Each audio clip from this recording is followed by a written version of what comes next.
చేస్తే అక్కడే కూర్చున్నాను నిరాకరించా. అనుమతి ఇవ్వకపోతే అలాగే కూర్చున్నా. తర్వాత ఎంతో ఇదిగా చెప్పారు. ఇన్స్పెక్టర్ గారు వచ్చి బెదిరిస్తున్నారు. అన్న ఈ తుపాకీ గుండుకు నా గుండు పేలుద్దేమో, ఎండకి నా గుండు కాలుద్ది, తుపాకీ గుండుకు నా గుండె పేలుద్ది, కానీ సత్యాగ్రహం అంటే ఏందో తెలుసుకోండి అట్లని చెప్పి నిరాకరణ దీక్ష చేసి సూచించాను. ఆ తర్వాత 4 రోజులు పర్మనెంట్ అనుమతి ఇచ్చారు విశాల్ గారు. ఓకేనా? ఎవరైతే మనం దేశం కోసం పోరాడుతున్నాం, మీరు డబ్బులు తీసుకొని పనిచేస్తున్నారు, నేను డబ్బులు తీసుకోకుండా నా డబ్బు ఖర్చు పెట్టి పనిచేస్తున్నాను. ఎవరు గొప్ప అనేది కూడా నేను చూడలే. మనం అందరం సేవ చేస్తున్నావా, అది చేయండి. మీరు కూడా పేదవాడి కోసం చేయండి. పేదవాడి కోసం ఏ రోజు సేవ చేయలేకపోతున్నారు. అంబేద్కర్ గారు అన్న మాట ఒకటి చెప్తారు, నేను చదువుకున్న చదువు నా దేశానికి ఉపయోగపడినప్పుడు తుపాకీ పాయింట్లో సూసైడ్ చేసుకొని చావడం మేలన్నారు. ఉపయోగపడిందా లేదా ఆయన చదువు దేశానికి? ఇప్పటికీ నిద్ర పట్టట్లా ఆయన పేరు చెప్తే చాలామంది.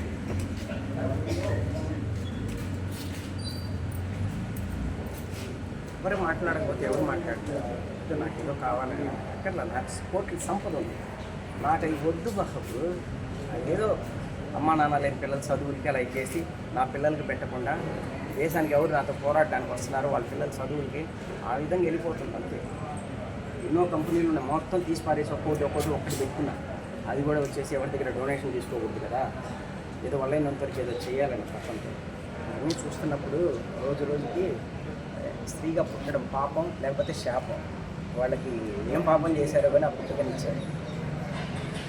తాగేది భర్త, సచ్చేది జీవితాంతం వచ్చేసి భార్య బిడ్డలు తల్లిదండ్రులు.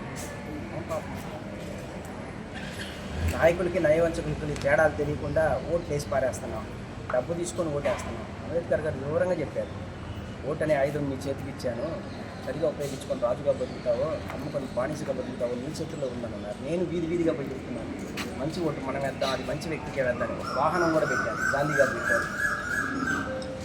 నేను చెప్తున్నా, డబ్బులు తీసుకొని ఓటేసే కాలం పోవాలా, డబ్బులు ఇచ్చి మంచి వ్యక్తిని ఎన్నుకునే కాలం కావాలని ఎవరు చేస్తున్నారు? నాకు అది రిజల్ట్ ఓకే సార్, రిజల్ట్ రాకపోతే నేను నిరాహార దీక్ష కూర్చుంటాను, వేరే ఇంకేది లేదు.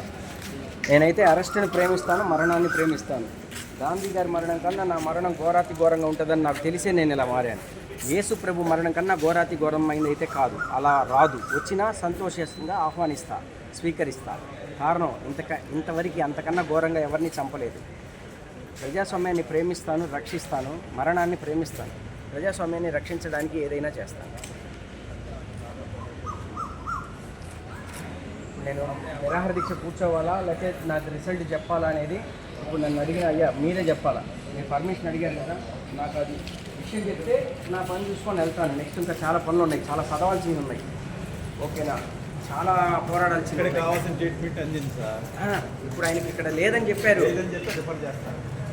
అది నాకు విషయం ఫైనల్ అవ్వాలా. నేను ఎవరికేదో వచ్చేలా, నేను ఒక విజిటింగ్ కార్డు నాయకుడిని కాదు, నేను ఒక సేవకుడిని,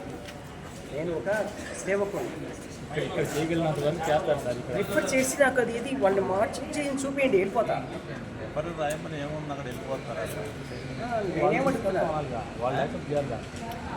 వాళ్ళు చెప్తారు పేషెంట్ తాలూకా, వాళ్ళు వద్దని చెప్తే కూడా వెళ్ళిపోతారు. వాళ్ళు పిలిస్తే కానీ నేను వచ్చా.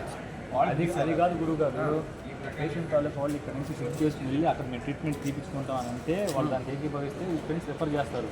మేము అక్కడికి వెళ్ళలేమంటే వీళ్ళు ఏం చేస్తారు, ఉన్నంతకాలం ఇక్కడ. వాళ్ళు వద్దంటే నేను వెళ్ళిపోతా, అది కన్ఫర్మ్ చేయండి. వాళ్ళు వద్దని చెప్పలేదు, వాళ్ళు తయారుగా ఉన్నారు వెళ్ళడానికి. రిఫర్ చేస్తారు నేను కోరుతున్నాను. వాళ్ళు మేము రెఫర్ లేదు, మేము ఎంత రిస్క్ అయినా ఇక్కడే ఉంటాం, మేము చనిపోయినా అనుకుంటే దాని మీద లెటర్ మీద సంతకం. అలా అంటే నేను ఎందుకు ఉంటాను? గురుగారు మరి అంటే నేను వాళ్ళ చేత సంతకం పెట్టించుకొని వాళ్ళు ఇక్కడ ఇస్తారు. అది అలా అంటే నేను ఇక్కడ ఉండను.